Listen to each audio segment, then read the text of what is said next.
समस्त को praise the Lord.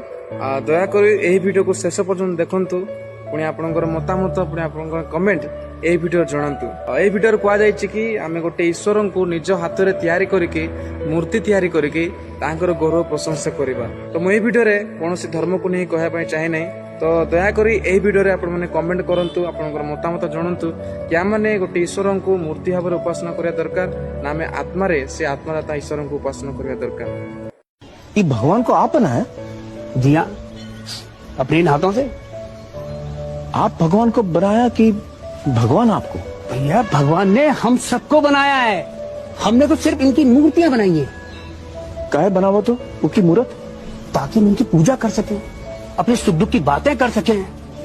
करे भीतर ट्रांसमीटर फिट है का? भगवान तक बात पहुंचत कैसे है हा? अरे भगवान को किसी ट्रांसमीटर की जरूरत नहीं पड़ती, वो डायरेक्टली सुन लेता है। डायरेक्टली सुनत है तो फिर ये मूर्त की क्या जरूरत है?